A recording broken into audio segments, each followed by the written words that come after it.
कभी कभी वो रात और वो मंजर याद आता है तो मेरा दिल दहल उठता है। आखिर वो क्या था?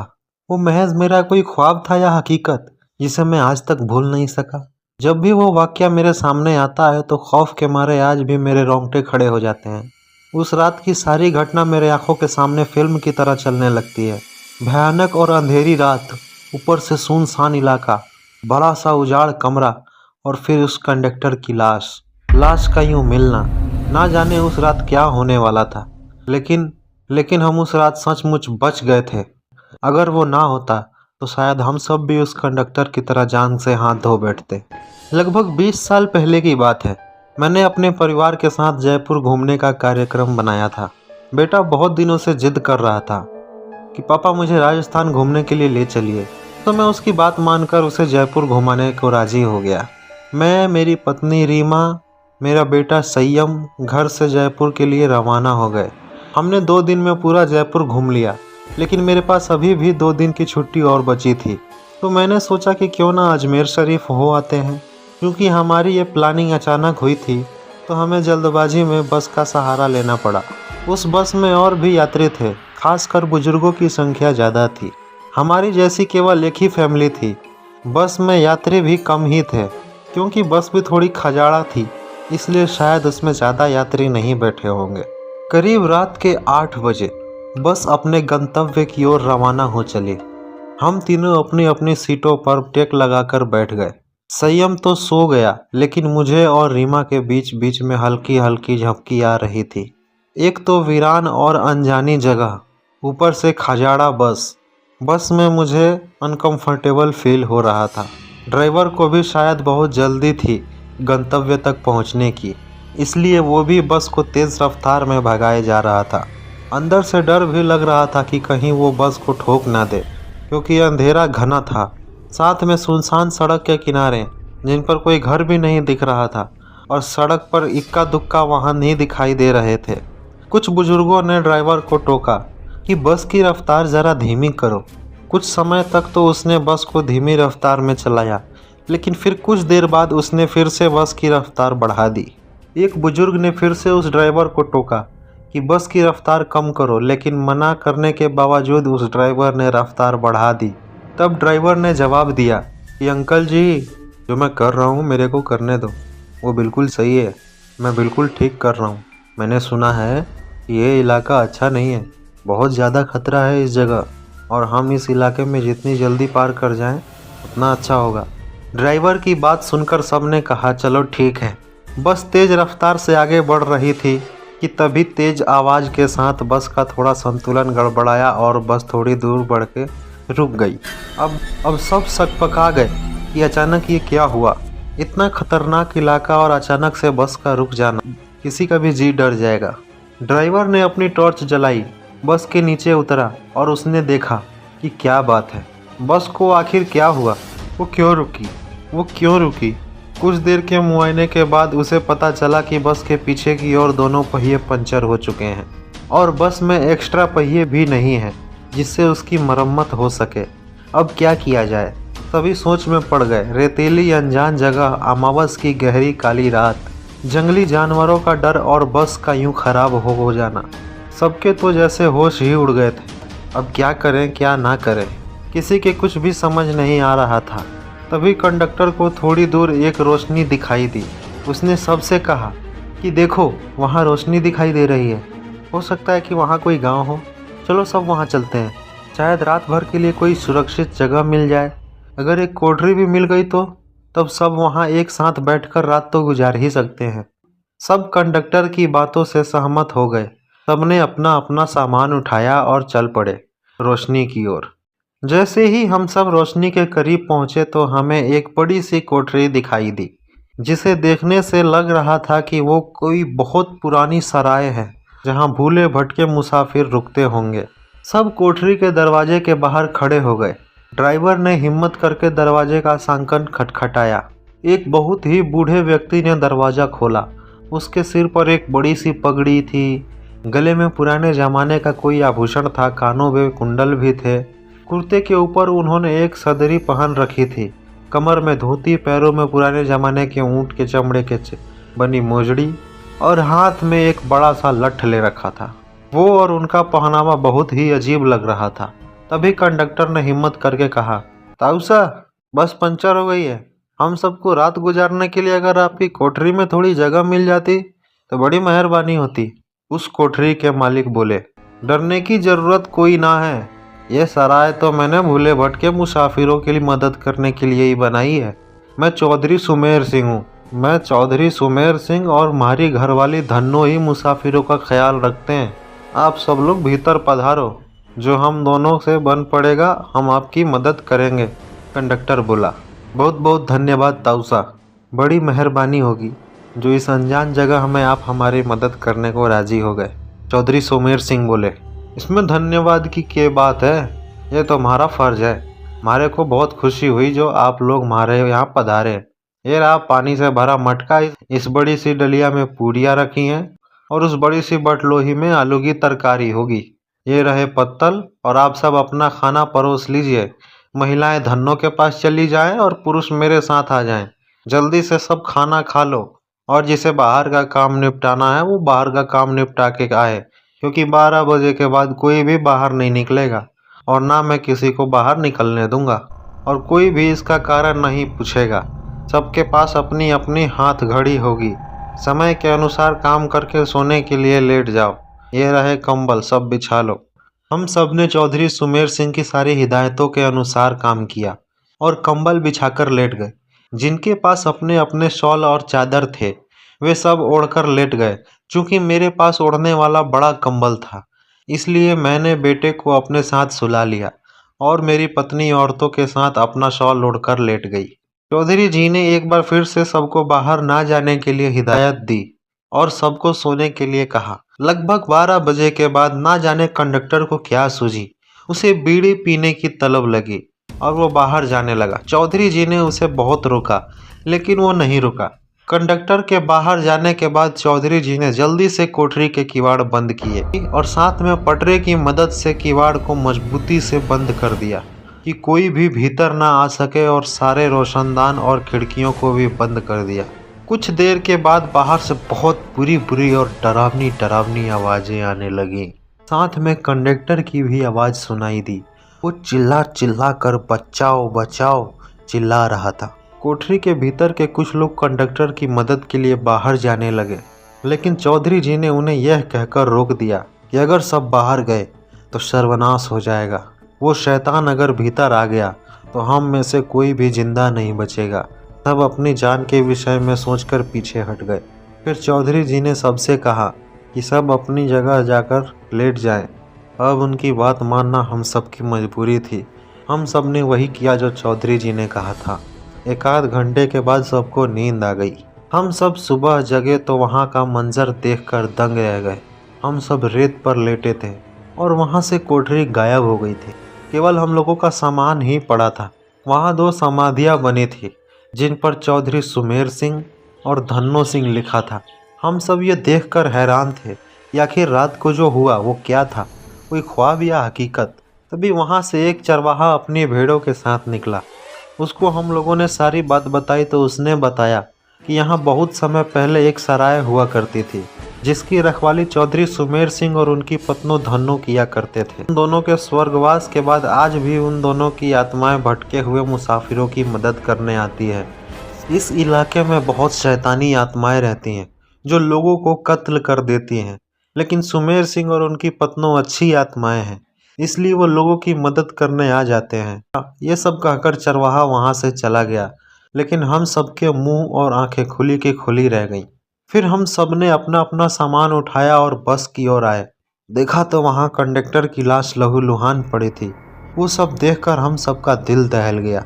थोड़ी देर के इंतजार के बाद वहाँ एक दूसरी बस गुजरी और हम सब उसमें बैठकर अपने गंतव्य को रवाना हो गए। दोस्तों, ये कहानी मैंने एक वेबसाइट से ली है। आप लोगों को कैसी लगी कमेंट करके ज़रूर बताएं। कहानी अगर अच्छी लगी हो तो लाइक ज़रूर करें और अपने दोस्तों के साथ शेयर ज़रूर करें और कमेंट में ये ज़रूर बताएं कि आप लोगों को किस तरह की कहानियाँ सुनना पसंद है। मैं और भी अच्छी अच्छी कहानियाँ लेके आता रहूँगा।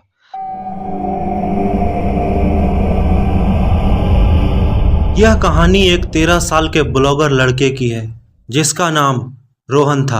अक्सर कंप्यूटर रूम में ही बंद रहता था। रोहन के मम्मी पापा उसे जब भी अपने पास बैठने को कहते तो वह अपने कंप्यूटर रूम में भाग जाता था। उसके मम्मी पापा समझ नहीं पा रहे थे कि इसे कंप्यूटर और इंटरनेट की इतनी लत कैसे लग गई। एक रात 12 बजे हमेशा की तरह रोहन लाइव स्ट्रीमिंग कर रहा था और लोग उसे डिसलाइक और गालियों के कमेंट कर रहे थे।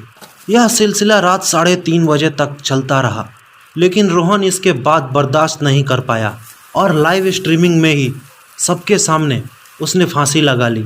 सभी दर्शक यह सब देखकर सन्न रह गए। रोहन की लाइव स्ट्रीमिंग तेज़ी से वायरल होने लगी और न्यूज़ चैनल्स भी उसकी पूरी स्ट्रीमिंग दिखाने लगे। पूरे इंटरनेट की दुनिया में यह वीडियो 24 घंटे में वायरल हो गया। सभी यूजर्स इसी वीडियो की चर्चा कर रहे थे।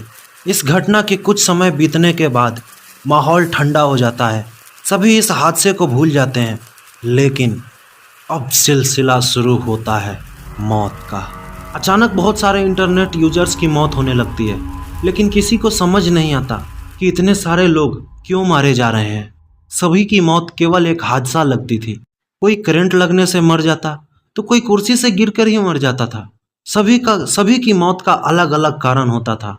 मौत का खेल कई महीनों तक चलता रहा। इन्वेस्टिगेशन एजेंसी एवं कई देशों की पुलिस इतनी सारी मौतों से परेशान हो चुकी थी। उन्हें एक बात समझ नहीं आ रही थी कि सभी हादसे कंप्यूटर के ही सामने क्यों हो रहे हैं। तभी इस इन्वेस्टिगेशन एजेंसी को मृतकों के इंटरनेट अकाउंट चेक करने के बाद पता चलता है कि कुछ समय पहले इन सभी ने किसी एक वीडियो पर नेगेटिव कमेंट्स और गालियां दी थी। वह ब्लॉगर रोहन का लाइव स्ट्रीमिंग वीडियो था। मौत का कारण तो पता चल रहा था, लेकिन यह नहीं पता चल पा रहा था कि कोई मरा हुआ इंसान भला कैसे किसी को मरने के लिए मजबूर कर सकता है। तभी कंप्यूटर साइंस रिसर्च सेंटर में यह सारा डाटा और उन सभी लोगों के कंप्यूटर्स भी जांच के लिए जाते हैं। वैज्ञानिक अपने शोध में पता लगाते हैं कि मारे गए सभी यूजर्स के इंटरनेट फ्रीक्वेंसी में कुछ परिवर्तन हुआ था और मरने से पहले सभी कंप्यूटर्स स्क्रीन में रोहन की लाइव स्ट्रीमिंग वाली वीडियो चल रही थी, जबकि रोहन को मरे हुए कई महीने गुजर चुके थे। फिर भला रोहन कैसे लाइव स्ट्रीमिंग कर सकता है? और वैज्ञानिकों को यह भी पता चलता है कि लाइव स्ट्रीमिंग करते करते रोहन इंटरनेट यूजर्स को सम्मोहित करने वाला विजुअल दिखाता है। उसके बाद रोहन जो कहता है इंटरनेट यूजर्स वही करते हैं, उसी के अनुसार कार्य करने लगते हैं और खुद आत्महत्या कर लेते हैं। सभी को यह कारण पता चलने के बाद कुछ बचे हुए यूजर्स की खोज की जाती है और उन्हें कई वर्षों तक कंप्यूटर से दूर रहने के लिए कहा जाता है। कई वर्षों के बाद सभी रोहन को भूल जाते हैं। सभी को लगता है कि रोहन ने अपना बदला ले लिया होगा और अब उसकी आत्मा को शांति मिल चुकी होगी। तभी एक और यूजर कंप्यूटर के सामने अपने सर में गोली मार देता है, यानी रोहन का बदला अभी पूरा नहीं हुआ। तो दोस्तों, कैसी लगी ब्लॉगर रोहन की ये कहानी कैसी लगी कमेंट करके ज़रूर बताएं। चलिए चलते हैं अपनी दूसरी कहानी की तरफ। एक बहुत पुराना म्यूज़ियम था। म्यूज़ियम की दीवारों पर हजारों ऐतिहासिक तस्वीरें लगी हुई थी और उन्हीं तस्वीरों में कुछ ऐसी जिंदा तस्वीरें भी थीं जिन्हें भूतिया तस्वीर कहना सही होगा। म्यूज़ियम कई सालों से बंद था, इसलिए हादसे भी थमे हुए थे, लेकिन एक सरकारी आदेश ने शहरवासियों को फिर से मौत के मुंह में आने का निमंत्रण दे दिया, क्योंकि भूतिया तस्वीरों से भरा हुआ म्यूज़ियम फिर से खुलने वाला था, जिसके लिए लोगों में उत्साह था। लेकिन कुछ ऐसे भी बुजुर्ग लोग थे जो उस म्यूज़ियम की तस्वीरों से वाकिफ थे और वह चाहते थे कि म्यूज़ियम वाला मौत का दरवाज़ा कभी ना खुले। शहर में डर की दस्तक हो चुकी थी। सुबह 10 बजे से शाम के 6 बजे तक म्यूज़ियम आम लोगों के लिए खुला रहेगा। म्यूज़ियम में घूमने आए लोग टिकट के लिए लाइन लगाकर खड़े हो जाते हैं।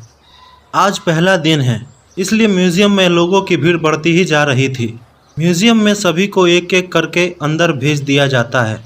अंदर जाते ही दर्शक हैरान हो जाते हैं, क्योंकि इतनी भयानक भूतिया तस्वीरें उन्होंने आज तक नहीं देखी थी। कुछ तो ऐसी अनकही तस्वीरें थी जिन्हें देखने से एहसास हो रहा था कि वह आपसे बात करना चाहती हैं। घूमने आए हुए लोगों में एक परिवार का बच्चा अचानक गायब हो गया। उसके मम्मी पापा म्यूज़ियम के हर एक कमरे में जाकर अपने बच्चे को ढूंढते हैं, लेकिन उसका कुछ पता नहीं चलता। म्यूजियम में उपस्थित गार्ड को सूचना दी जाती है। गार्ड अपने सीसीटीवी कैमरे में बच्चे को ढूंढने का प्रयास करता है। तभी अचानक उसी गार्ड के पास कुछ लोग और गुम हुए लोगों की शिकायत लेकर आते हैं और देखते ही देखते कई लोग गायब हो चुके थे। पहले ही दिन से भूतिया तस्वीरों ने अपना माया जाल फैला लिया था। इतने सारे लोगों के गायब होने से सिक्योरिटी गार्ड परेशान हो जाता है। वह पुलिस को सूचित करता है। कुछ ही पल में पुलिस की कई गाड़ियां म्यूजियम के बाहर पहुंच जाती हैं। खबर इतनी बड़ी थी कि मीडिया भी मौके पर अपनी जगह ले लेती है। म्यूजियम का चप्पा चप्पा छानने के बाद भी गायब हुए लोगों का कुछ पता नहीं चलता और ना ही कोई सबूत मिलता है।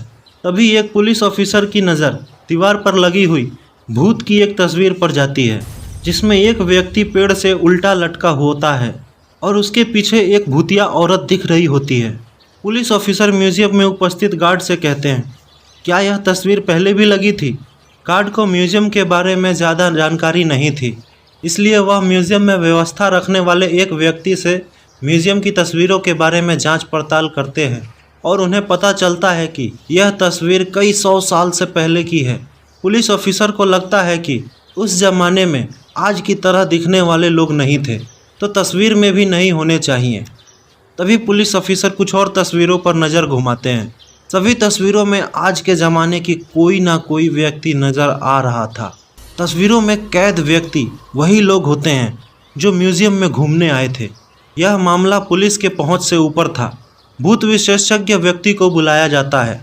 भूत विशेषज्ञ अपने तकनीक के माध्यम से म्यूजियम में भूतों के होने का पुष्टि करता है और यह भी बताता है कि यह जो भी भूतिया तस्वीरें लगी हैं वह किसी इंसान की बनाई हुई नहीं है, बल्कि एक पुरानी महल से प्राप्त हुई थी।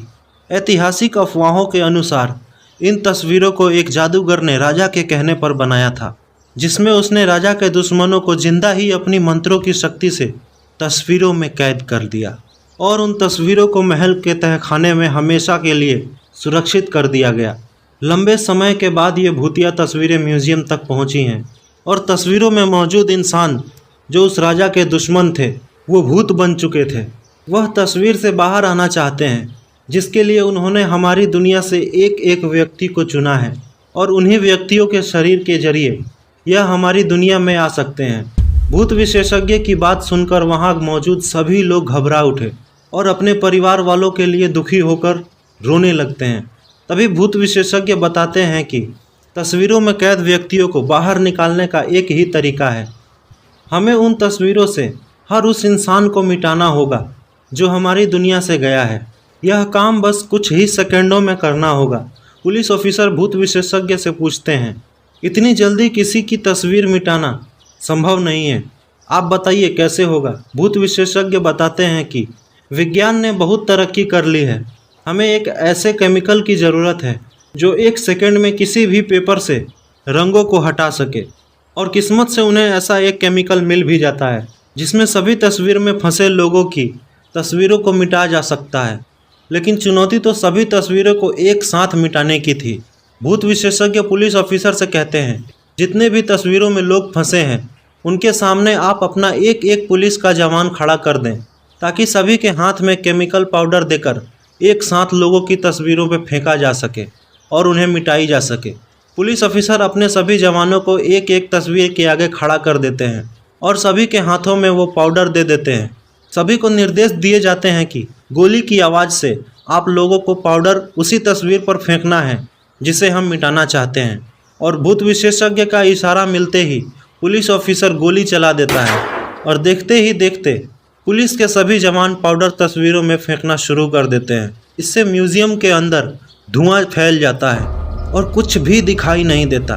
कुछ ही पलों में जैसे ही दिखना शुरू होता है, लोगों के चेहरे में खुशी की चमक आ जाती है। तस्वीरों के सामने गुमा हुआ हर शख्स खड़ा होता है। सभी अपने अपने रिश्तेदारों को देखकर झूम उठते हैं। भूत विशेषज्ञ ने सभी को तस्वीरों से आज़ाद करा दिया था। एक एक करके सभी को म्यूजियम से बाहर निकाला जाता है, लेकिन अचानक एक व्यक्ति के सर में गोली लग जाती है और लोगों की चीख से अफरा तफरी मच जाती है और देखते ही देखते कई गोलियां चलना शुरू हो जाती हैं। लोगों को कुछ समझ में नहीं आता। इससे पहले कुछ लोगों की जान चली जाती, पुलिस ऑफिसर मोर्चा संभालते हुए भूत विशेषज्ञ के पास आते हैं। उन्हें कुछ समझ नहीं आता क्योंकि गोलियां चलाने वाले लोग पुलिस के जवान ही होते हैं। पुलिस ऑफिसर भूत विशेषज्ञ से पूछते हैं, मेरे ही लोग इतने उग्र कैसे हो गए जो कि आम जनता को गोलियां मार रहे हैं। भूत विशेषज्ञ के सामने नई समस्या खड़ी हो जाती है। धीरे धीरे जब धुआं कम होता है तो 100-150 पुलिस के नौजवान अपने हाथों में बंदूक लिए एक लाइन में खड़े धड़ाधड़ गोलियां चला रहे होते हैं। किसी को कुछ समझ में नहीं आता कि ये क्या हो रहा है। भूत विशेषज्ञ के मन में अंदेशा तो था ही कि आत्माएं अब पुलिस के जवानों के शरीर के अंदर जा चुकी हैं, लेकिन उन्हें बाहर निकालने का तरीका उसे पता नहीं था। भूत विशेषज्ञ पुलिस ऑफिसरों को म्यूजियम के बाहर ले जाने को कहता है ताकि म्यूजियम बाहर से बंद किया जा सके। पुलिस ऑफिसर गोलियों से बचते हुए भूत विशेषज्ञों को म्यूजियम के बाहर सुरक्षित निकाल लेते हैं और म्यूजियम का दरवाजा बंद कर दिया जाता है। कुछ ही देर में गोलियां चलना तो बंद हो जाती हैं, लेकिन इस घटना ने शासन के म्यूजियम खोलने के फैसले पर सवाल खड़ा कर दिया था। अब म्यूजियम में भूतिया तस्वीरें तो नहीं थी, लेकिन जिंदा भूत जरूर आ चुके थे और उसी के साथ ये कहानी खत्म की जाती है। तो दोस्तों, क्या हुआ होगा उन नौजवानों का? क्या भूतों ने उन्हें हमेशा के लिए जकड़ लिया होगा या उन्हें भी मार दिया होगा? कुछ कहा नहीं जा सकता। उन भूतिया तस्वीरों को तो हमेशा के लिए मिटा दिया गया, लेकिन उन तस्वीरों में के भूत जो पुलिस के नौजवानों के अंदर कैद हैं, क्या वो फिर कभी बाहर निकलेंगे? क्या वो फिर मौत का सैलाब लाएंगे? मिलते हैं इसके अगले पार्ट के साथ। ये कहानी कैसी लगी कमेंट करके ज़रूर बताएं। वीडियो अपने दोस्तों को शेयर ज़रूर करें, और अगर आप भी चाहते हैं कि मैं अपनी कहानी में आपकी कहानियाँ भी शामिल करूं, आपकी आप बीती लोगों को सुनाऊं, तो डिस्क्रिप्शन में मेरा कॉन्टैक्ट नंबर है, उस पर व्हाट्सएप ज़रूर करें। मिलते हैं अगली कहानी के साथ, तब तक के लिए बाय बाय।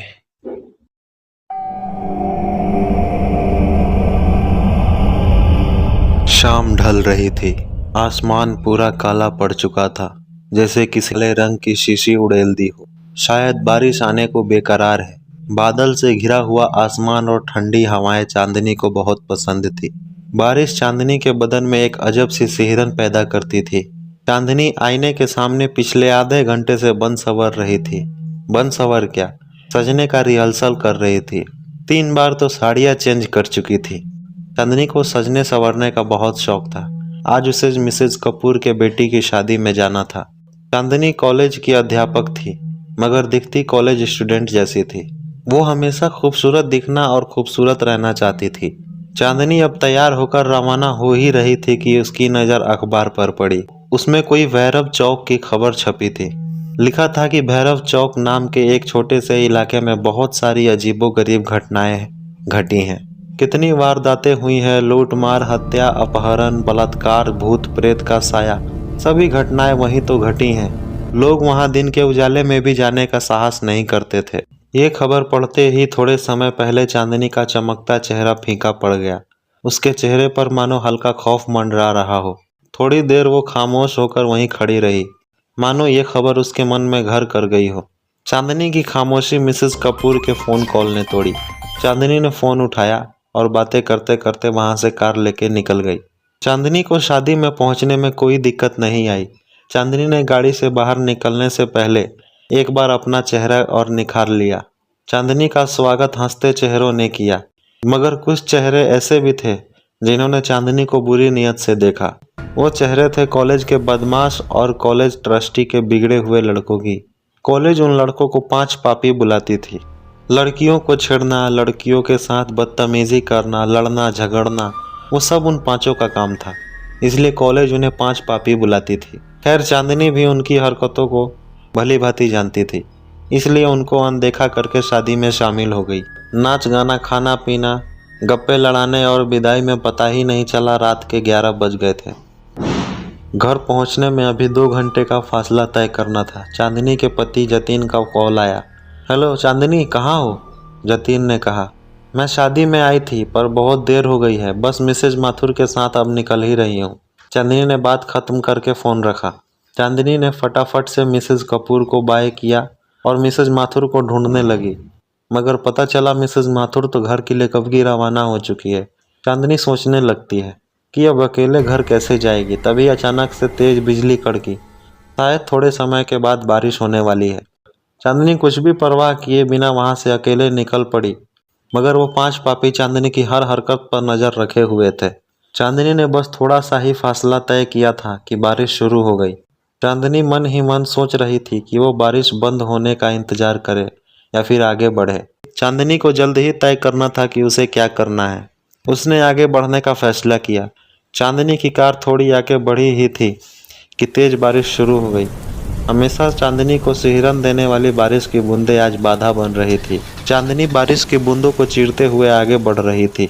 चांदनी का आगे बढ़ने का फैसला सही था क्योंकि बारिश बंद हो चुकी थी। चांदनी हल्के मन से ड्राइव कर रही थी, मगर लगता है आज का दिन चांदनी के लिए सचमुच भारी था क्योंकि सामने ट्रैफिक जाम था। गाड़ियों की लंबी लाइन लगी थी। किसी से पूछा तो पता चला भारी बारिश के चलते आगे का रास्ता पूरा ब्लॉक हो चुका है। जब तक रास्ता साफ नहीं होगा तब तक ट्रैफिक जाम रहेगा और रास्ता साफ होने में सुबह भी हो सकती है। सुबह का नाम सुनते ही चांदनी की हवाइयाँ उड़ने लगी। तभी चांदनी देखती है कि कुछ गाड़ियाँ कच्ची सड़क की तरफ जा रही हैं। भैया, ये कच्ची सड़क कहाँ जाती है? चांदनी ने किसी से पूछा। ये कच्ची सड़क शहर जाती है बहन जी। चांदनी फिर से सोचने लगी कि वो रास्ता खुलने का इंतजार करे या फिर कच्चे रास्ते से जाए। उसने सोचा कि वो कब तक अकेली रास्ता साफ होने का इंतजार करेगी। वो भी कच्ची सड़क की तरफ जा रही गाड़ियों के साथ गाड़ी चलाकर शहर वाले रास्ते जा सकती है। इसलिए उसने उस कच्ची सड़क से घर जाने का फैसला किया। चांदनी आगे बढ़ तो रही थी, मगर खौफ अभी भी उसके सर पर मंडरा रहा था क्योंकि वो आगे चल रहे गाड़ियों के सहारे जा रही थी, जैसे कोई दीपक की रोशनी लेकर अंधेरे से गुजर रहा हो। आगे चल रही गाड़ियों की रफ्तार तेज होती है और चांदनी की गाड़ी पीछे रह जाती है। वो सब कारें हेडलाइट के सहारे देखी जा सकती हैं। चांदनी भी उन तक पहुंचने के लिए अपनी गाड़ी की स्पीड बढ़ाती है, मगर गाड़ी अचानक से बंद हो जाती है। गाड़ी बंद होते ही चांदनी बदहवास सी हो जाती है। वो वहां अकेली थी, आगे पीछे कोई नहीं था। आगे जाती गाड़ियां एक के बाद एक आंख से ओझल हो रही थी। चांदनी अब बेचैन सी होने लगी थी। धड़कनें तेज चल रही थी। उसके माथे से डर के पसीने की बूंदें एक के बाद एक टपकने लगी। उसके आंखों में खौफ साफ दिख रहा था। वो घबराकर जोर जोर से सांसें ले रही थी। उसने अपने पर्स से फ़ोन निकाला और जतीन का नंबर डायल करने लगी, लेकिन वहाँ मोबाइल के नेटवर्क के नाम पर कुछ भी नहीं था। वो इतना डर गई कि वो गाड़ी से भी बाहर निकलना नहीं चाहती थी। उसे कुछ सूझ नहीं था, बस गाड़ी स्टार्ट करने में लगी थी। वो बार बार चाबी को दाएं बाएं घुमा रही थी, मगर नतीजा वही, गाड़ी स्टार्ट नहीं हो रही थी।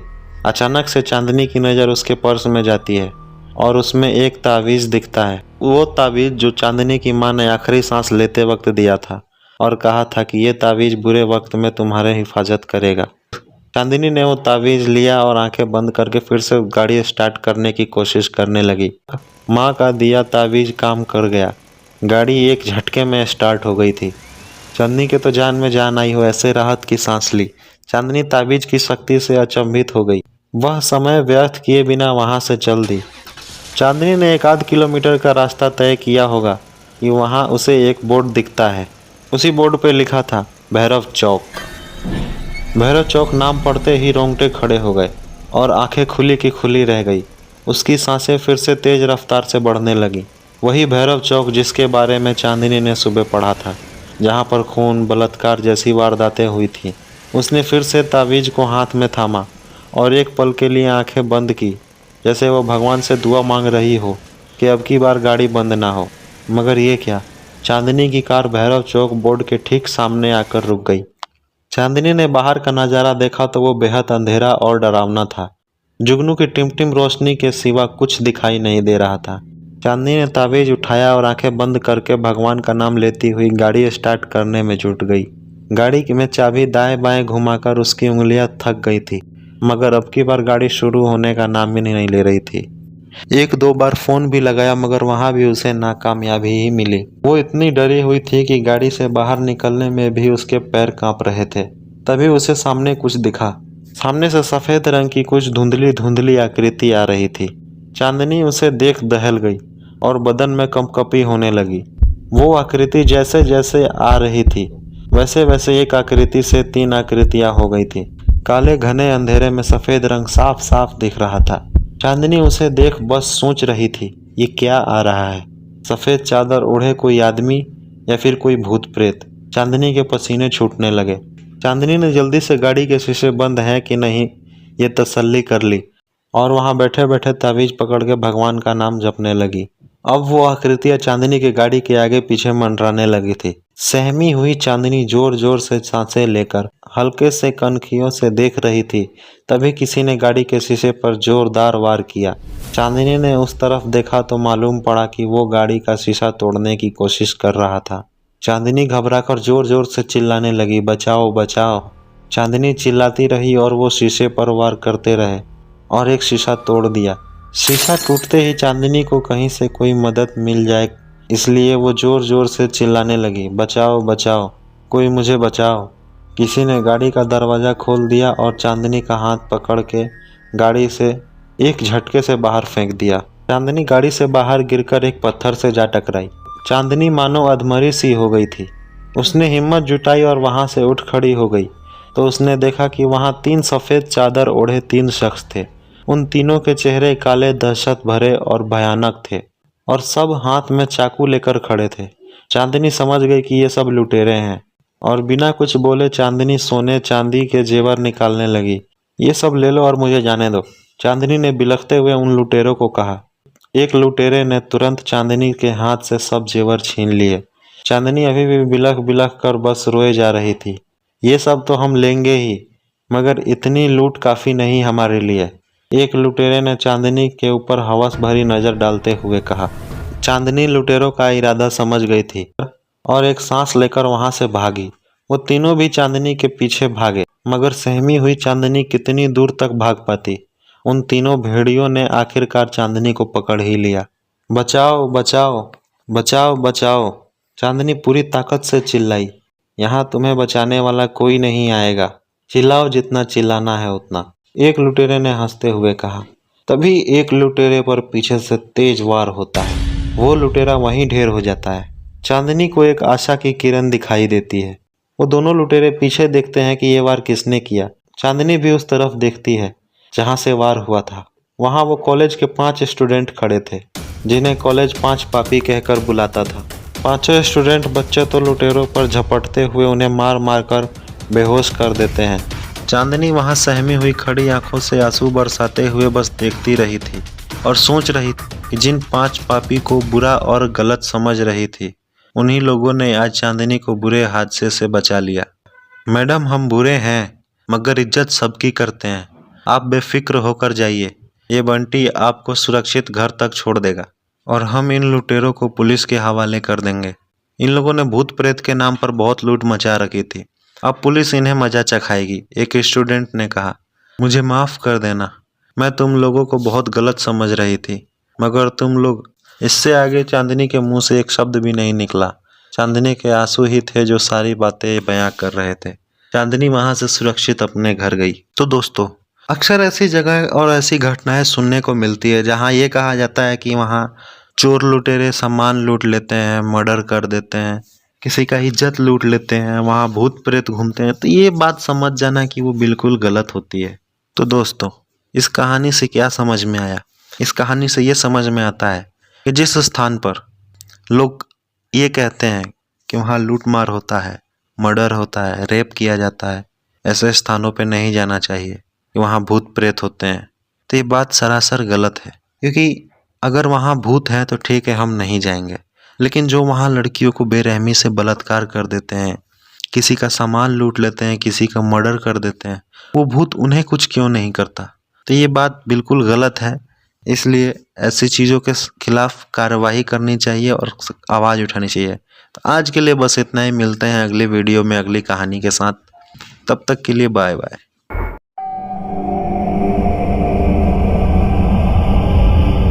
हेलो दोस्तों, कैसे हैं आप सब? आशा करता हूँ ठीक ही होंगे। आज मैं आप लोगों के लिए लाया हूँ 2 ऐसी कहानियाँ जो आपके रोंगटे खड़े कर देगी। तो इससे पहले हम अपनी कहानियों की तरफ चलें, मैं आप सब कहना चाहता हूँ, आप लोग कहानियाँ तो सुन लेते हैं पर चैनल को सब्सक्राइब और वीडियो को शेयर नहीं करते। तो प्लीज़ हमारे चैनल को सब्सक्राइब करें और अगर कहानी अच्छी लगी हो तो अपने दोस्तों को शेयर ज़रूर करें और कमेंट करके ज़रूर बताएं कि आप हमारी कहानियाँ कहाँ से सुन रहे हैं। तो बिना देरी किए चलते हैं अपनी कहानी की तरफ। आज की हमारी कहानी का नाम है भूतिया अस्पताल। भूतिया अस्पताल एक ऐसी माँ की कहानी है जिसके दुखों के सैलाब ने कई माताओं की गोद को खतरे में डाल दिया था। एक बहुत ही पुराना पिछड़ा गांव था। वहां लड़कियों की आबादी साल दर साल कम होती जा रही थी। गांव के ज़्यादातर लोग लड़का पैदा होने को गौरव का विषय मानते थे और वहीं दूसरी तरफ अगर लड़की पैदा हो जाए तो उसे हीन भावना से देखा जाता था। उसी गांव में 4 भाइयों का एक परिवार रहता था। सभी भाइयों की शादी हो चुकी थी, लेकिन 3 भाई जो सबसे बड़े थे उनकी औलादों में केवल लड़कियां ही थी। पूरा खानदान लड़के की आस लगाए बैठा था। तभी उन्हें एक दिन सबसे छोटी बहू, जिसका नाम सीमा था, उसके गर्भवती होने की खबर मिलती है। पूरे परिवार में खुशियों की उमंग दौड़ जाती है। सभी लड़का पैदा होने के इंतजार में छोटी बहू का खूब ख्याल रखते थे। सीमा का पति अनिल, जो कि कपड़े की दुकान चलाता था, वह भी अपने बच्चे का बेसब्री से इंतजार कर रहा था। परिवार के सभी लोग जानना चाहते थे कि सीमा के गर्भ में लड़का है या लड़की। वह तय करते हैं कि सीमा का गर्भ के बच्चे का लिंग जांच के लिए अस्पताल ले जाना चाहिए, लेकिन सीमा अस्पताल नहीं जाना चाहती थी। वह नहीं चाहती थी कि उसके बच्चे का लिंग चेकअप हो। दरअसल सीमा पहली बार मां बन रही थी और उसके लिए लड़का या लड़की दोनों ही अनमोल थे। उसे लग रहा था कि यदि उसके पेट में लड़की हुई तो परिवार के लोग उसे नफरत करने लगेंगे और वो किसी को नाराज़ नहीं करना चाहती थी। लेकिन अनिल सीमा को अस्पताल ले जाने के लिए मना लेता है। वह उसे विश्वास दिलाता है कि मुझे कोई फ़र्क नहीं पड़ता, तुम लड़के को जन्म दो या लड़की को, बस मुझे पापा बनना है। सीमा अनिल के साथ अस्पताल पहुंच जाती है। अस्पताल में अनिल का एक दोस्त कंपाउंडर था और इस वजह से जेंडर चेकिंग का काम जल्दी हो जाता है। परीक्षण की रिपोर्ट में सीमा के गर्भ में लड़की होने की पुष्टि होती है। परिवार को जैसे ही पता चलता है कि सीमा लड़की को जन्म देने वाली है, परिवार में मातम छा जाता है। पूरा परिवार मिलकर अनिल को समझाता है कि यह लड़की हमें नहीं चाहिए। वैसे भी परिवार में इतनी सारी लड़कियां हैं और अब एक और लड़की से परेशानियां बढ़ती जाएंगी। अनिल अपने भाइयों की बात में आ जाता है और सीमा को बच्चा गिराने के लिए मनाने की कोशिश करता है, लेकिन सीमा अनिल को गुस्से में देखती है और चिड़चिड़ाते हुए कहती है, तुम पागल हो, मैं किसी भी कीमत पर अपनी बच्ची को नहीं मारने वाली। सीमा और अनिल के बीच इस बात को लेकर कई दिनों तक झगड़ा चलता है। एक दिन सीमा अचानक अपने कमरे में बेहोश हो जाती है। अनिल उसे उठाने की कोशिश करता है, लेकिन जब उसे होश नहीं आता तो वह उसे अस्पताल में ले जाता है और इलाज के बहाने अपने दोस्त के साथ मिलकर सीमा का गर्भपात करवा देता है।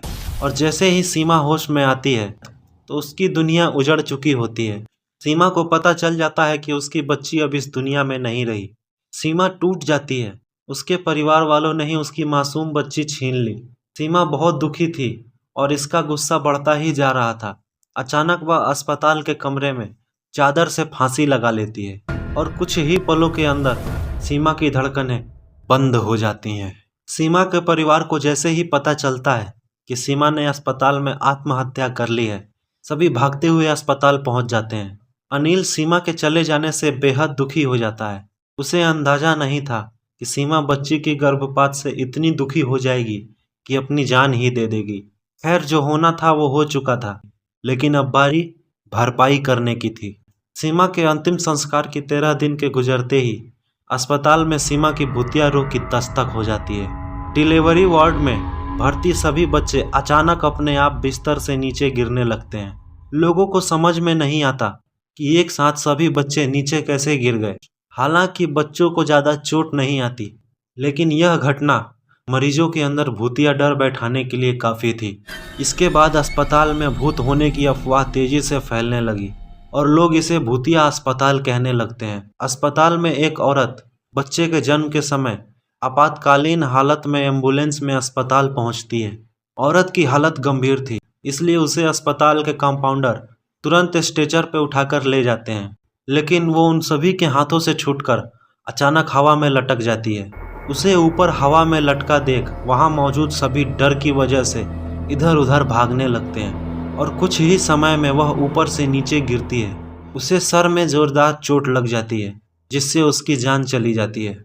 एक माँ सीमा के गुस्से की भेंट चढ़ चुकी थी। अस्पताल में रहस्यमय तरीके से मौत अखबारों की सुर्खियां बन जाती हैं और देखते ही देखते अस्पताल को बंद करने की बात होने लगती है। शहर में इससे बड़ा दूसरा अस्पताल नहीं था। इस अस्पताल को शहर की जीवन रेखा कहा जाता था। लेकिन भूतिया अस्पताल अब केवल अफवाहों तक ही सीमित नहीं था। अब इस बात को वास्तविक आधार मिल चुका था और अब लोगों को पूरा यकीन था कि अस्पताल में कोई ना कोई भूत तो जरूर है, क्योंकि कई हादसे निरंतर हो रहे थे। अस्पताल प्रबंधन मुद्दे को गंभीरता से लेते हुए अस्पताल में झाड़ फूक करने के लिए एक बहुत ही प्रतिष्ठित ओझा को बुलाते हैं। ओझा अस्पताल के कमरे में मंत्रों से सिद्ध किया हुआ नींबू रखकर सीमा की रूह का पता लगा लेता है। देखते ही देखते नींबू का कलर सुर्ख लाल हो जाता है। उस कमरे में मौजूद अस्पताल के सभी कर्मचारी एक दूसरे का मुंह देखने लगते हैं।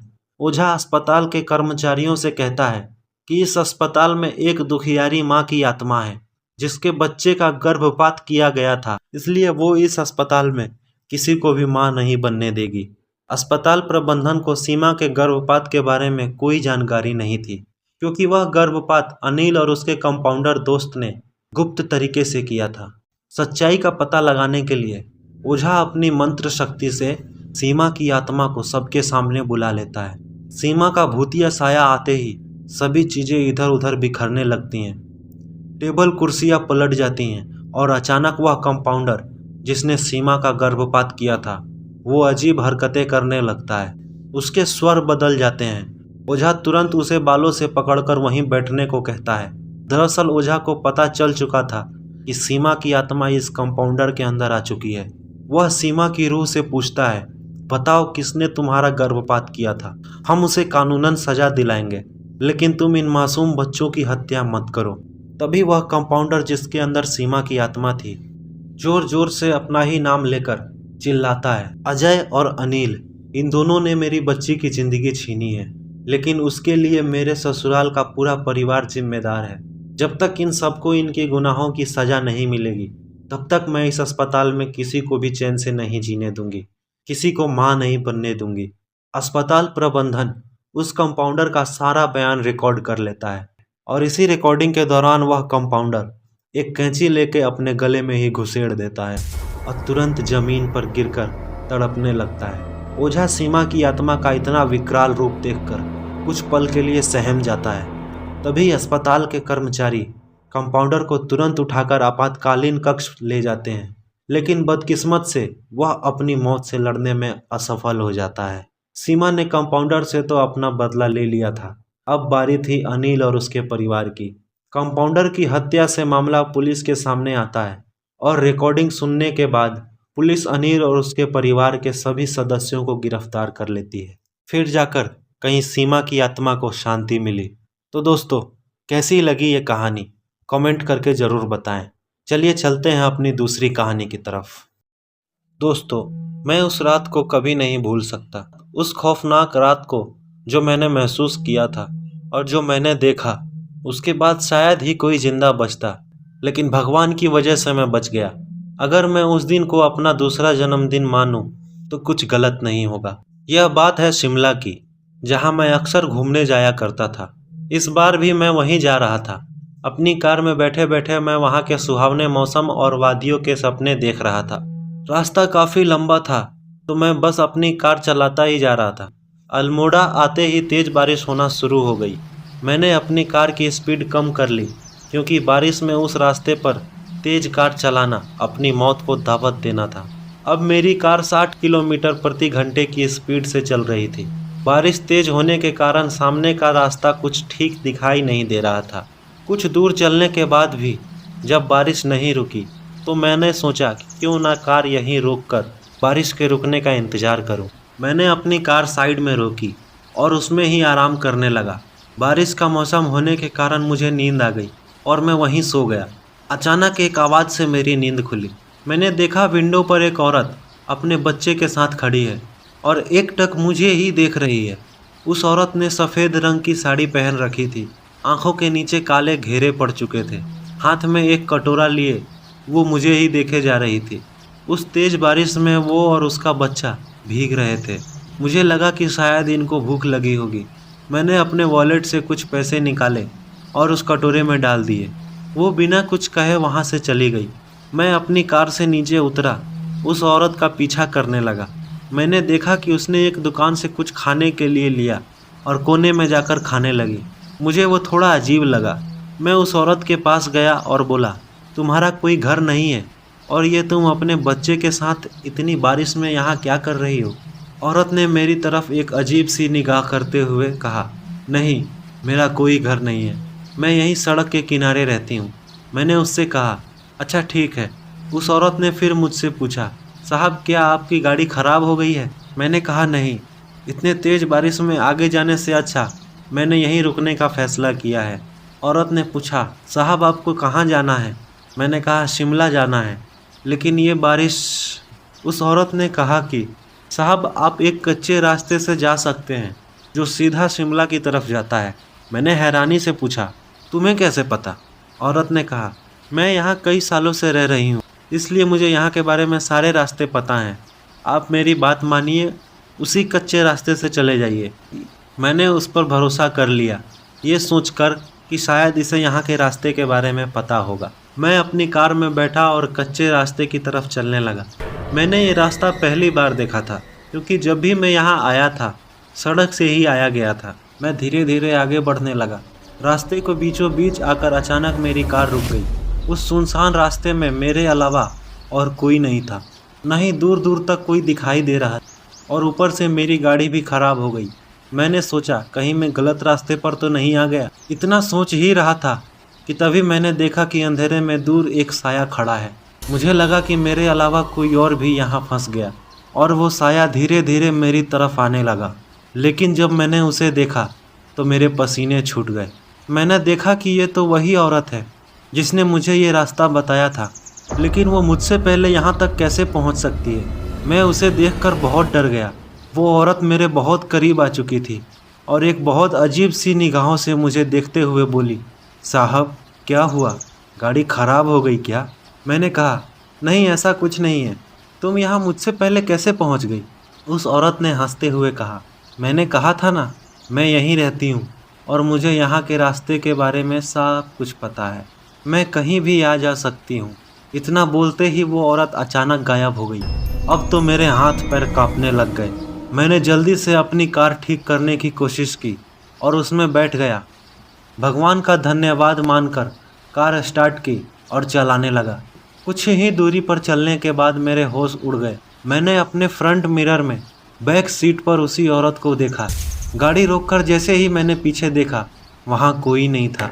मुझे लगा शायद ये मेरा वहम है और फिर से अपने रास्ते चल दिया। लेकिन इस बार तो वो औरत मेरे साइड वाली सीट पर ही आ गई और मुझे देखकर जोर जोर से हंसने लगी। उसने मुझ पे अचानक हमला कर दिया, लेकिन चिल्लाकर पीछे हट गई। मुझे समझ नहीं आया कि ये क्या हुआ। फिर मुझे ध्यान आया कि मेरे गले में हनुमान जी का एक लॉकेट है जो शायद मेरी रक्षा कर रहा है। उस औरत ने फिर से मुझ पे हमला किया और फिर से झटके खाकर पीछे हट गई। मैं समझ गया कि इसी लॉकेट से इसका अंत हो सकता है। मैंने जल्दी से अपना लॉकेट उतारा और उस औरत के गले में डाल दिया। वो तड़पने लगी, चिल्लाने लगी और अचानक एकदम गायब हो गई। मैंने बिना कोई सोच विचार किए जल्दी से अपनी गाड़ी स्टार्ट की और वापस रोड की तरफ आ गया। तब तक बारिश भी थम चुकी थी। मेरे रोड पर आने के बाद मुझे एक बाबा दिखाई दिए जिनकी उम्र लगभग 60 वर्ष तक होगी। जब उनको मैंने ये सब बताया तो उन्होंने कहा, बेटा तुम बच गए, वरना उस कच्चे रास्ते पर जो भी गया है मरा ही है। मैंने पूछा, बाबा कौन है वो औरत? उन्होंने बताया, बेटा कई साल पहले उस रास्ते पर उस औरत का एक्सीडेंट हो गया था, तभी से वो हर गाड़ी वाले को मार देती है। तुम्हारा नसीब अच्छा था जो तुम बच गए। बाबा इतना कहकर वहाँ से चले गए। अब मेरी शिमला जाने की हिम्मत नहीं थी, इसलिए मैं वापस अपने घर की ओर निकल गया। घर जाकर मैंने सब कुछ अपने घर वालों को बताया तो सबने भगवान का धन्यवाद किया। फिर इसके बाद से उस कच्चे रास्ते पर वो औरत किसी को दिखाई नहीं दी। शायद उस लॉकेट के वजह से उसका अंत हो गया था। तो दोस्तों, कैसी लगी हमारी आज की ये 2 कहानियाँ? अच्छी लगी हो तो लाइक कमेंट जरूर करें और कमेंट में ये ज़रूर बताएं कि आप हमारी कहानी कहाँ से सुन रहे हैं और आप भी चाहते हैं कि मैं आपकी कहानियों को अपनी आवाज़ दूं। तो डिस्क्रिप्शन में मेरा कॉन्टैक्ट नंबर है, मुझे उस पर मैसेज करें और अपनी कहानी शेयर करें। शायद अगली कहानी मैं आप ही की लेकर आऊँ। तो मिलते हैं दूसरी नई कहानियों के साथ, तब तक के लिए बाय बाय। एक बहुत पुराना म्यूजियम था। म्यूजियम की दीवारों पर हजारों ऐतिहासिक तस्वीरें लगी हुई थी और उन्हीं तस्वीरों में कुछ ऐसी जिंदा तस्वीरें भी थीं जिन्हें भूतिया तस्वीर कहना सही होगा। म्यूजियम कई सालों से बंद था, इसलिए हादसे भी थमे हुए थे, लेकिन एक सरकारी आदेश ने शहरवासियों को फिर से मौत के मुंह में आने का निमंत्रण दे दिया, क्योंकि भूतिया तस्वीरों से भरा हुआ म्यूजियम फिर से खुलने वाला था, जिसके लिए लोगों में उत्साह था। लेकिन कुछ ऐसे भी बुजुर्ग लोग थे जो उस म्यूजियम की तस्वीरों से वाकिफ थे और वह चाहते थे कि म्यूजियम वाला मौत का दरवाज़ा कभी ना खुले। शहर में डर की दस्तक हो चुकी थी। सुबह 10 बजे से शाम के 6 बजे तक म्यूजियम आम लोगों के लिए खुला रहेगा। म्यूजियम में घूमने आए लोग टिकट के लिए लाइन लगाकर खड़े हो जाते हैं। आज पहला दिन है, इसलिए म्यूजियम में लोगों की भीड़ बढ़ती ही जा रही थी। म्यूजियम में सभी को एक एक करके अंदर भेज दिया जाता है। अंदर जाते ही दर्शक हैरान हो जाते हैं, क्योंकि इतनी भयानक भूतिया तस्वीरें उन्होंने आज तक नहीं देखी थी। कुछ तो ऐसी अनकही तस्वीरें थी जिन्हें देखने से एहसास हो रहा था कि वह आपसे बात करना चाहती हैं। घूमने आए हुए लोगों में एक परिवार का बच्चा अचानक गायब हो गया। उसके मम्मी पापा म्यूजियम के हर एक कमरे में जाकर अपने बच्चे को ढूंढते हैं, लेकिन उसका कुछ पता नहीं चलता। म्यूजियम में उपस्थित गार्ड को सूचना दी जाती है। गार्ड अपने सीसीटीवी कैमरे में बच्चे को ढूंढने का प्रयास करता है। तभी अचानक उसी गार्ड के पास कुछ लोग और गुम हुए लोगों की शिकायत लेकर आते हैं और देखते ही देखते कई लोग गायब हो चुके थे। पहले ही दिन से भूतिया तस्वीरों ने अपना माया जाल फैला लिया था।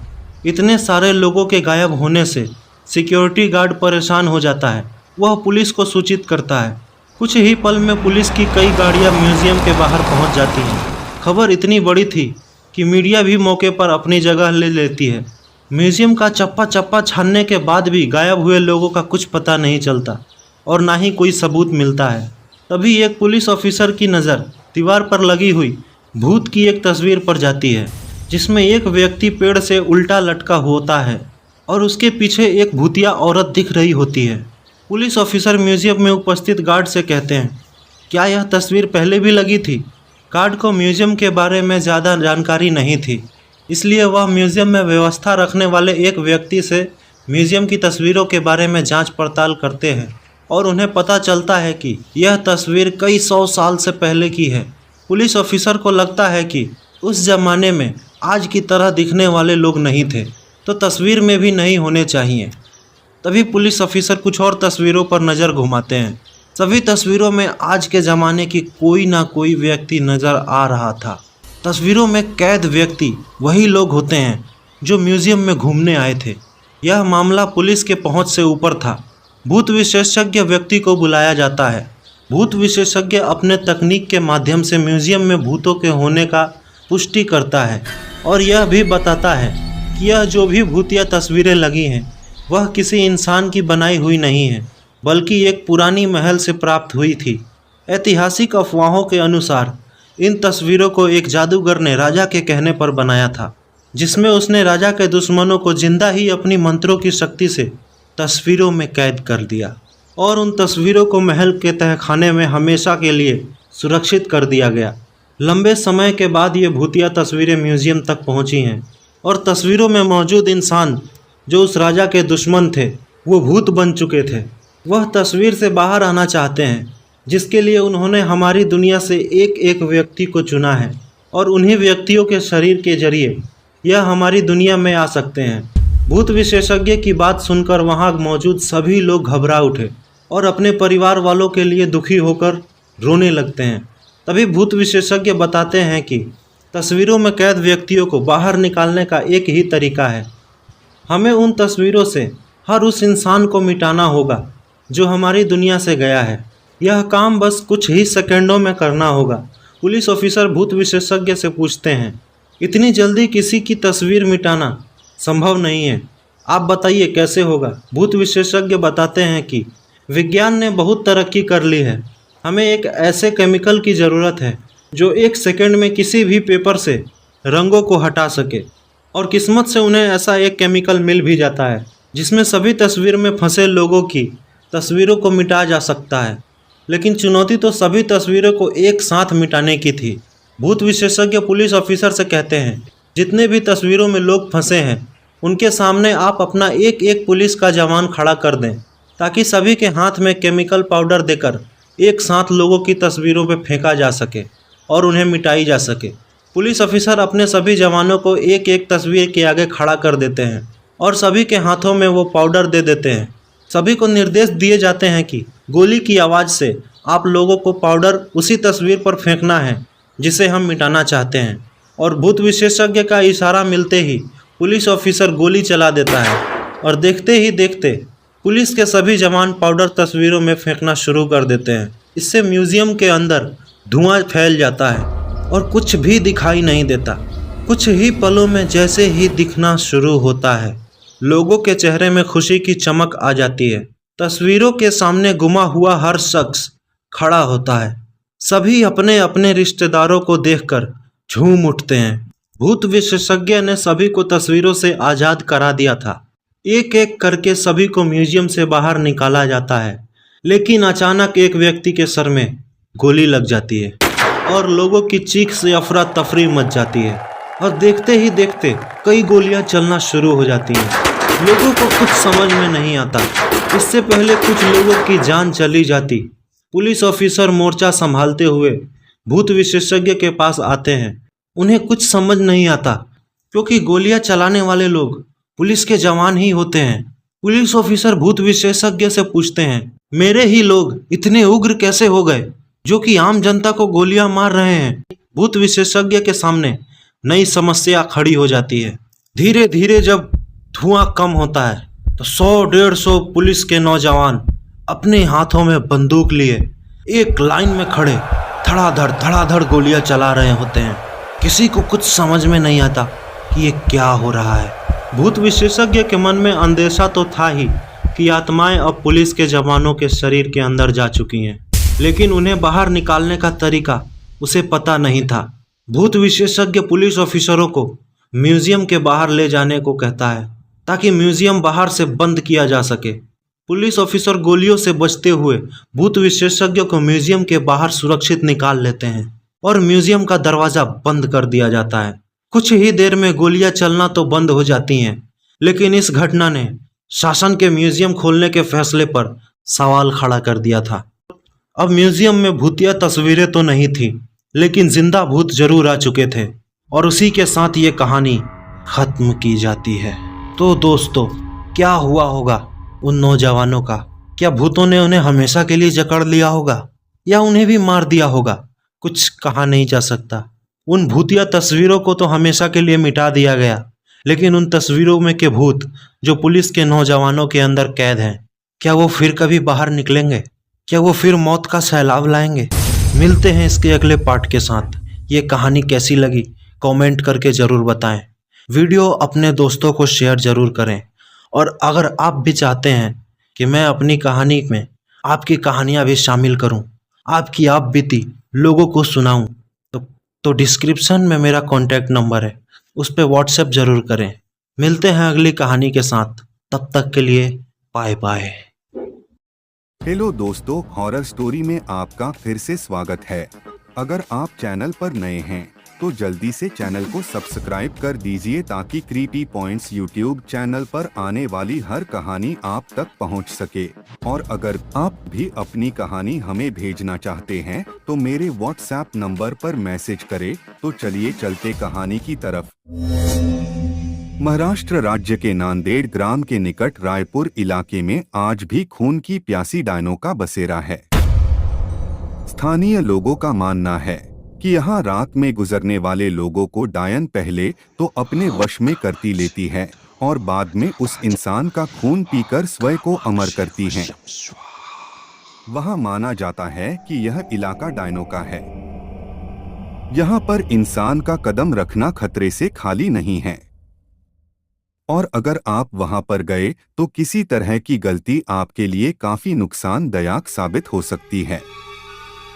अगर आपको यह यकीन ना हो रहा हो तो आप यहाँ पर किसी भी पेड़ों में कील गाड़कर खुद ही देख लीजिए, लेकिन आप लोगों का मौत से सामना जरूर हो जाएगा। आप लोगों को भले ही यह अंधविश्वास या अश्रद्धा लग रहा हो तो इस भूतिया गांव का यही दस्तूर है। इस भूतिया गांव को अभिशप्त माना जाता है। यहाँ पर एक दो नहीं बल्कि सारे इलाकों में डायनों का बसेरा जमा हुआ है। नांदेड़ के निकट इस छोटे से गांव में डायनों की अब पूरा राज्य बसा हुआ है। यहाँ पर ऐसा माना जाता है कि पहले यहाँ एक डायन रहा करती थी, लेकिन डायन ने गांव की कुछ लड़कियों की आत्मा को अपने वश में करके उनको अपने साथ लगाई। आज वही लड़कियां इन डायनों के साथ मिलकर खुद को अमर रखने की कोशिश करती है। यह गांव की वही जगह है जहां वास्तविकता में यहाँ के पुरुषों को रात में निकलने पर प्रतिबंध है। कब किस कौन सी जगह पर डायन उन्हें अपने वश में कर ले कोई नहीं जानता है। अभी तक यहाँ पर कुल 42 ऐसे मामले आ चुके हैं जिनमें से पुरुष लापता हो गए, लेकिन उनका अभी तक कोई अता पता नहीं चला है। यही माना जाता है कि डायन उन पुरुषों को मार दिया होगा। रायपुर में पेड़ों को काटने पर भी प्रतिबंध लगाई गई है। यहाँ पेड़ों के ऊपर डायनों के रहने की बात बताई जाती है। एक बार एक पेड़ काटने पर गांव के एक मनुष्य की मौत हो गई थी।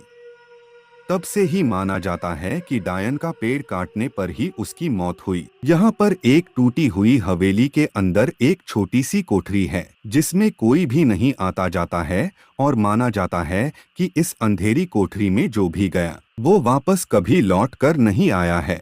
16 लोगों की मौत की गवाह इस भूतिया कोठरी को यहाँ के प्रशासन ने भी सील कर दिया है। डायनों को अपने वश में करने के लिए यहाँ पर कई तांत्रिकों ने अपनी पूरी शक्ति लगा दी, लेकिन इस बीच 5 से 6 तांत्रिकों को भी मौत हो गई, जिसके बाद तांत्रिक भी यहाँ की डायनों को अपने वश में करने से घबराने लगे।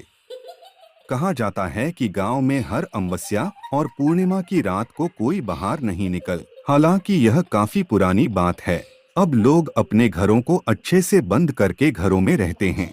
गांव के कुछ लोगों ने यह अनुभव किया है कि अक्सर रास्ते में चलते वक्त उन्हें अजीबोगरीब आवाजें सुनाई देती है, लेकिन पीछे मुड़ने पर कोई नहीं होता। गांव के रंजीत नाम के व्यक्ति ने तो अपनी बाइक पर एक डायन को लिफ्ट तक दी थी। काफी लंबा रास्ता तय करने के बाद उसे एहसास हुआ कि उसके पीछे कोई बैठा हुआ है, पर उसने जब पीछे मुड़कर देखा तो कोई नहीं था। रायपुर के लोगों का मानना है कि यहाँ कई साल पहले एक खूबसूरत महिला के साथ गांव के कुछ लोगों ने बलात्कार किया था। उसे बंदी बनाकर रख लिया और बाद में उस महिला की बेरहमी से हत्या कर दी। इसके बाद वही डायन बनकर यहाँ अपना बदला पूरा करती है। तो दोस्तों, कैसी लगी आज की हमारी कहानी? पसंद आई हो तो लाइक कमेंट शेयर जरूर करें और अपनी कहानी भेजना ना भूले। हो सकता है अगली कहानी आपकी ही लेकर आओ। तो मिलते हैं अगली कहानी के साथ, तब तक के लिए बाय बाय। नमस्कार दोस्तों, मेरा नाम है फुरखान और मैं 25 साल का हूँ। मैं जो आपको कहानी बताने जा रहा हूँ वो मेरे साथ घटी एक सच्ची घटना है। तो दोस्तों, मैं कहने पर आता हूँ। मेरी शादी होकर कुछ ही दिन हो गए थे। हमें बड़े घर की ज़रूरत थी क्योंकि मेरे छोटे भाई की शादी होने वाली थी। तो हमने एक एजेंट को बोला तो उसने एक घर बताया कि वो मेरे परिवार के लिए सही रहेगा। मुझे वो घर पसंद आ गया और मैंने जल्दबाजी में एडवांस भी दे दिया और हम सब उस घर में जल्दी ही शिफ्ट हो गए। पहले दिन मेरी वाइफ कुछ सामान साफ कर रही थी तो अचानक उसके सामने से कोई औरत गुजरी। उसने समझा अम्मी है, लेकिन थोड़ी देर बाद ही अम्मी का फ़ोन आया तो उसने सोचा कि अम्मी मेरे सामने अभी छत पर गई हैं तो फ़ोन किस लिए किया होगा। फिर वो बिना फ़ोन उठाए छत पर चली गई और चेक करने लगी तो उसने पाया कि वहाँ कोई भी नहीं था। फिर उसने तुरंत नीचे आकर अम्मी को फ़ोन लगाया और पूछा कि आप तो ऊपर छत पर थे और आप कहाँ चले गए। तो अम्मी ने कहा, मैं तो सुबह ही तुझे बताए बिना बाजार चली गई थी। ये सब सुनकर मेरी पत्नी सदमे में आ गई और उसके हाथ कांपने लगे। शाम को जब मैं घर आया तो मुझे मेरी पत्नी ने यह सब कुछ बताया। तो मैंने कहा ये तुम्हारा सिर्फ वहम है। इसी तरह ये दिन बीता। दूसरे दिन अम्मी रसोई में मछली साफ कर रही थी तो पीछे से किसी ने अम्मी के बालों को खींचा। तो जब अम्मी ने घूम कर देखा तो वहाँ पर कोई नहीं था। अम्मी भी बुरी तरह घबरा गई, लेकिन उन्हें मुझे कुछ नहीं बताया। तीसरे दिन मेरी पत्नी की माँ का फ़ोन आया कि उसके पिताजी की तबीयत खराब है। तो मेरा जाना नहीं हो सका तो मैं अपनी पत्नी को स्टेशन छोड़ के आ गया।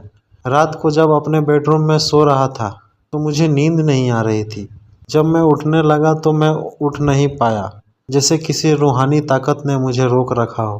फिर थोड़ी देर बाद मैंने उठने की कोशिश की। जब मैं उठा तो वहाँ पर कोई भी नहीं था जो मुझे उठने से रोक सके। फिर ये सब कैसे हुआ? अगले दिन मैंने अपनी बीवी और माँ से एक साथ बात किया। बीवी फ़ोन पे थी। मैंने उससे पूछा तुम्हारे साथ क्या हुआ था उस दिन?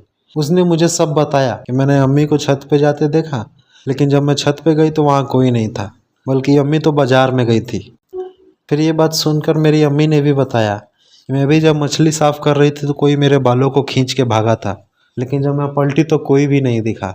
मुझे ये घर सही नहीं लगता, मेरी अम्मी ने मुझे ऐसा कहा। तो और क्या होना था, मैंने उसी दिन उस घर को खाली कर दिया। खाली करके जब हम दूसरे घर जा रहे थे तो बगल के एक आदमी ने पूछा कि क्या हुआ, तुम भी नहीं रुक पाए? फिर मैंने पूछा हम भी नहीं रुक पाए मतलब कोई और भी आया था क्या? तो उसने बताया कि आज से 2 साल पहले एक शादी का जोड़ा यहाँ पर रहने आया था। यहाँ आने के 2-3 महीने बाद उन लोगों में आपस में झगड़ा झंझट शुरू हो गया। हमें कुछ समझ नहीं आया। फिर उसके 1-2 हफ्ते बाद ही एक दिन रात को बहुत ज़ोर ज़ोर से चिल्लाने की आवाज़ें आ रही थी। अगले दिन जब सुबह हुई तो हम लोगों ने जाके पूछा तो जो लड़का था वो ऑफिस जा चुका था। उसकी पत्नी यानी वो लड़की जो नई नवेली अभी दुल्हन थी, वो घर में अकेली थी। हम 2-3 लोग गए थे तो उसने बताया कि मेरे पति का दूसरी लड़की के साथ अफेयर है। इसी बात को लेकर रोज़ रोज़ रात में झगड़ा हो जाता है और वो डेली शराब पी के आते हैं। फिर हम लोगों ने कहा अच्छा ठीक है, हम उसको समझाएंगे। अगले दिन जब वो फिर ऑफिस जा रहा था तो मैंने उसे रास्ते में रोका और उसे सब पूछा तो उसने बताया कि वो मेरी सेक्रेटरी है और मैं उस कंपनी का मैनेजर हूँ। तो हम लोगों के बीच बातचीत फ़ोन पे कभी भी किसी भी टाइम हो सकती है, लेकिन मेरी पत्नी इसको गलत नज़रिए से देखती है। तो मैंने उससे कहा कि ठीक है, इसी बात को अपनी पत्नी को आराम से समझाओ, वो समझ जाएगी। तो उसने कहा अच्छा ठीक है, मैं चलता हूँ, मुझे देर हो रही है। शाम को जब वो लड़का वापस आया तो उसने देखा कि उसकी बीवी फांसी लगा के मर चुकी थी। उसके बाद वो ज़ोर से चिल्लाया तो हम सभी लोग गए। हम सभी लोग के होश उड़ चुके थे। वो पंखे में लटकी हुई उसकी लाश झूल रही थी। उसके बाद वो लड़का अपनी पत्नी की लाश को लेकर वापस गांव चला गया। उसके जाने के बाद उस घर में जो भी आया वो 2 या 3 दिन से ज़्यादा नहीं टिक पाया। आप पहले आदमी हैं जो लगभग 1 सप्ताह से वहाँ रह रहे हैं। ये सब सुनने के बाद मेरा सर घूमने लगा।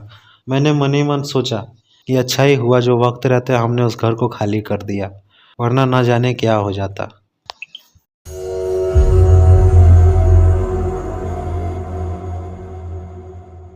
नमस्कार दोस्तों, मेरा नाम है फुरखान और मैं 25 साल का हूँ। मैं जो आपको कहानी बताने जा रहा हूँ वो मेरे साथ घटी एक सच्ची घटना है। तो दोस्तों, मैं कहने पर आता हूँ। मेरी शादी होकर कुछ ही दिन हो गए थे। हमें बड़े घर की ज़रूरत थी क्योंकि मेरे छोटे भाई की शादी होने वाली थी। तो हमने एक एजेंट को बोला तो उसने एक घर बताया कि वो मेरे परिवार के लिए सही रहेगा। मुझे वो घर पसंद आ गया और मैंने जल्दबाजी में एडवांस भी दे दिया और हम सब उस घर में जल्दी ही शिफ्ट हो गए। पहले दिन मेरी वाइफ कुछ सामान साफ़ कर रही थी तो अचानक उसके सामने से कोई औरत गुजरी। उसने समझा अम्मी है, लेकिन थोड़ी देर बाद ही अम्मी का फ़ोन आया तो उसने सोचा कि अम्मी मेरे सामने अभी छत पर गई हैं तो फ़ोन किस लिए किया होगा। फिर वो बिना फ़ोन उठाए छत पर चली गई और चेक करने लगी तो उसने पाया कि वहाँ कोई भी नहीं था। फिर उसने तुरंत नीचे आकर अम्मी को फ़ोन लगाया और पूछा कि आप तो ऊपर छत पर थे और आप कहाँ चले गए। तो अम्मी ने कहा मैं तो सुबह ही तुझे बताए बिना बाज़ार चली गई थी। ये सब सुनकर मेरी पत्नी सदमे में आ गई और उसके हाथ कांपने लगे। शाम को जब मैं घर आया तो मुझे मेरी पत्नी ने यह सब कुछ बताया। तो मैंने कहा ये तुम्हारा सिर्फ वहम है। इसी तरह ये दिन बीता।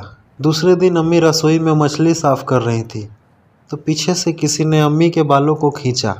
तो जब अम्मी ने घूम कर देखा तो वहाँ पर कोई नहीं था। अम्मी भी बुरी तरह घबरा गई, लेकिन उन्हें मुझे कुछ नहीं बताया। तीसरे दिन मेरी पत्नी की माँ का फ़ोन आया कि उसके पिताजी की तबीयत खराब है। तो मेरा जाना नहीं हो सका, तो मैं अपनी पत्नी को स्टेशन छोड़ के आ गया। रात को जब अपने बेडरूम में सो रहा था तो मुझे नींद नहीं आ रही थी। जब मैं उठने लगा तो मैं उठ नहीं पाया, जैसे किसी रूहानी ताकत ने मुझे रोक रखा हो। फिर थोड़ी देर बाद मैंने उठने की कोशिश की। जब मैं उठा तो वहाँ पर कोई भी नहीं था जो मुझे उठने से रोक सके। फिर ये सब कैसे हुआ?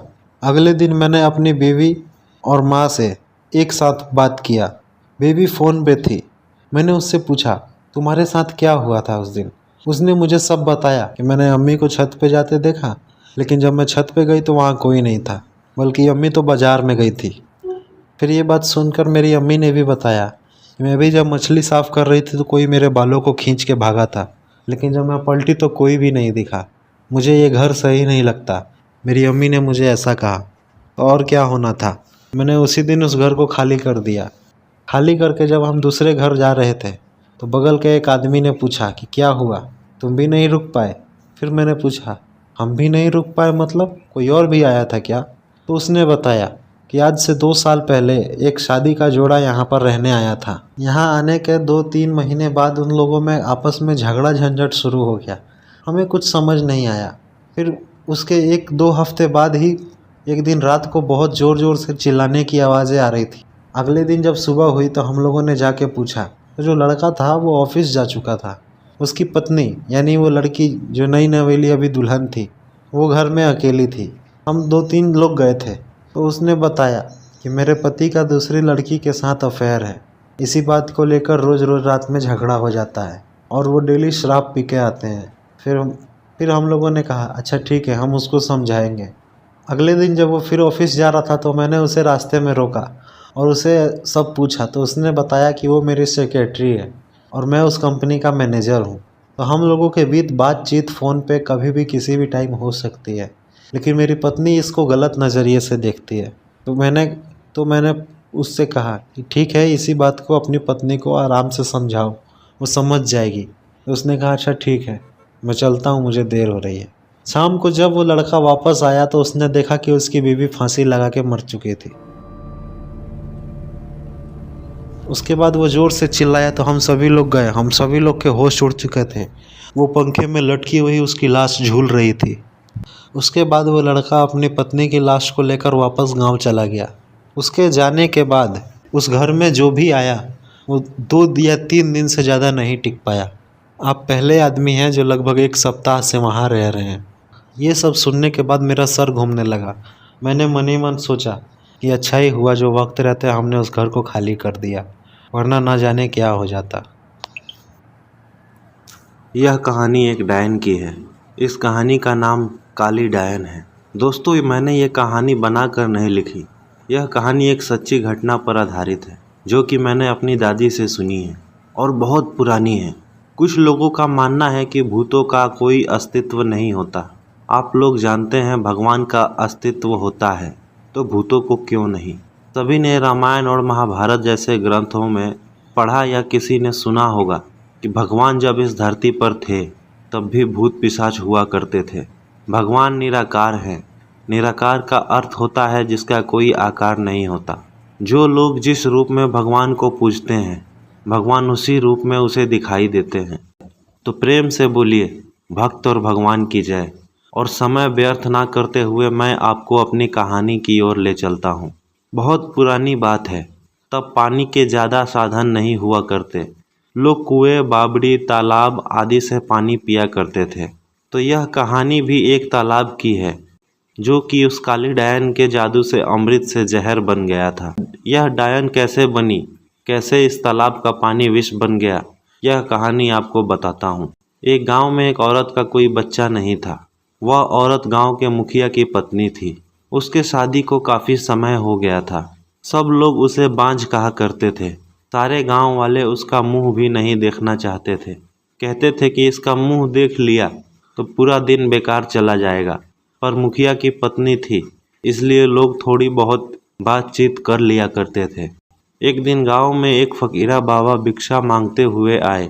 वह बातों ही बातों में उसका हाथ देखने लग गए और कहते हैं, आपको कोई बच्चा नहीं है। वह बोली, आपको कैसे पता? वह फकीरा बाबा हस्तरेखा में निपुण है। वह हाथ देखकर ही बता सकते हैं क्या होने वाला है और क्या होगा। वह बोली, अच्छा तो यह बताओ कि मेरा बच्चा कब होगा? तो उसने कहा, आपको भगवान ने बच्चा तो नहीं दिया, पर मैं एक रास्ता बताता हूँ, वह सुनो।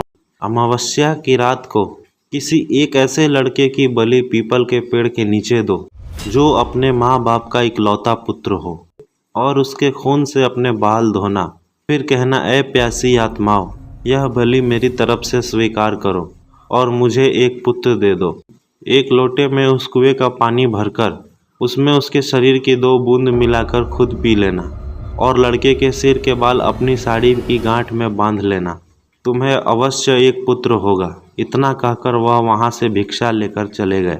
उस दिन के ठीक 3 दिन बाद अमावस्या थी। उस औरत ने वही किया जो उस बाबा ने बताया था। उसने अपने देवरानी के लड़के की बलि दे दी और खून की 2 बूंदें पानी में मिलाकर खुद पी लिया और उसके सिर के कुछ बाल को काटकर अपनी गांठ में बांध लिया और बिना पीछे मुड़े अपने घर आ गई। सुबह गांव वालों को पता चला कि मुखिया के भाई के बेटे को किसी ने मारकर वहां फेंक रखा है। जब यह बात मुखिया और उसके भाई ने सुनी तो वह नंगे पैर दौड़ पड़े। धीरे धीरे सारा गांव इकट्ठा हो गया। उस लड़के की माँ का रो रो कर बुरा हाल हो गया था। तब किसी व्यक्ति ने हिम्मत दिखाकर उस सर को धड़ से जोड़ा और उसे नदी में बहाने की सलाह दी। वैसा ही किया गया। लोगों ने उस लाश को पानी में बहा दिया। सब लोग यही सोच रहे थे, किसने किया यह सब, कैसे हुआ? सब लोगों के लिए केवल यही घटना चिंता का विषय बन गया था। जब मुखिया घर पहुंचा तो क्या देखता है, उसकी पत्नी तो पकवान बना रही थी। वह बड़ा खुश नजर आ रही थी। मुखिया ने क्रोध में कहा, क्या तुम्हें इस बात का बिल्कुल भी दुख नहीं है कि हमारे भाई का बेटा मर गया? वह पहले ऐसी नज़रों से देखी जैसे कि उसे मार ही डालेगी। फिर कहने लगी, लड़का उसका मरा है, मेरा नहीं। क्यों शोक मनाऊं, क्यों शोक मनाऊं? और हंसने लगी और कहने लगी, तुम पागल हो। तुम्हें तो खुश होना चाहिए कि अब तुम्हारे भी एक पुत्र आने वाला है और यह जानकर तुम्हें खुशी होगी कि वह इस जायदाद का अकेला वारिस होगा। हा हा हा। इतना कहकर वह हंसने लगी। फिर ऐसी हंसी यह देखकर मुखिया से रहा नहीं गया। वह अपनी पत्नी को जान से मारने के लिए तलवार उठाने चला गया। वह अंदर तलवार ढूंढ रहा था पर तलवार नहीं मिली। जब वह पत्नी के बिस्तर के पास पहुंचा तो क्या देखता है, इशारे कपड़े खून से लथपथ पड़े हैं और तलवार भी वहीं पड़ी है और उस पर खून लगा है। वह यह सब देखते ही समझ गया कि यह सब इसने पुत्र प्राप्ति के लिए बलि दी है। उसने उसे मारने का विचार बनाया कि अभी मैं इसको मार दूंगा तो सब लोग मुझे गलत समझेंगे, और वह वहां से चला गया। उस दिन से गांव में ऐसी ऐसी घटना होने लगी। किसी की भैंस मर गई, किसी ने उसे मार डाला और मरे हुए सब के शरीर के अंग इधर उधर फैले जैसे कि किसी ने उसे नोच नोच कर खाया हो। तो किसी दिन किसी का कुत्ता, तो किसी का बछड़ा, तो किसी की बकरी मर गई और उसी तरीके से वह मर रही थी जिस तरीके से भैंस को किसी ने मारा था। ऐसी घटना से सारा गांव परेशान था। किसी को यह समझ नहीं आ रहा था कि आखिर हो क्या रहा है। एक दिन की बात है, मुखिया रात को अपने गेट के पास सोया हुआ था। आधी रात के समय उसे गेट खोलने की आवाज़ आई। वह जाग गया। उसने देखा कि एक औरत बाल बिखेरे हुए आधी रात को बाहर चली जा रही है। देखने में तो ऐसा लग रहा था जैसे कि उसको कोई खींच कर ले जा रहा है। भादो यानी अगस्त का महीना, भादो की काली रात थी। चारों तरफ से आवाज़ें आ रही थी, कहीं सियार तो कहीं कुत्ते भौंकने की। ऐसा लग रहा था जैसे कि वह रात कयामत की रात ढाएगी। अचानक उसे एक गांव के बछड़े के रंभाने की आवाज़ सुनाई दी। वह समझ गया, हो ना हो यही सारे गांव की बर्बादी का कारण है।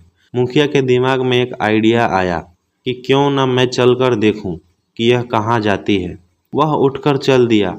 उसने आगे चलकर क्या देखा कि पड़ोसी के गाय के बछड़े का कटा हुआ मुंड पड़ा है और उसके धड़ को वह औरत पीपल की ओर खींच कर ले जा रही है।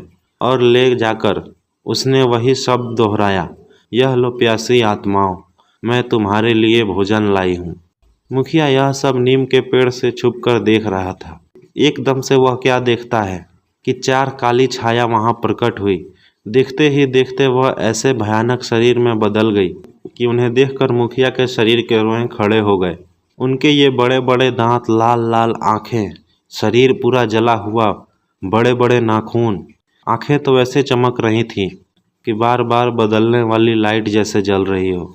इतना भयानक दृश्य उसने अपनी जिंदगी में कभी नहीं देखा था।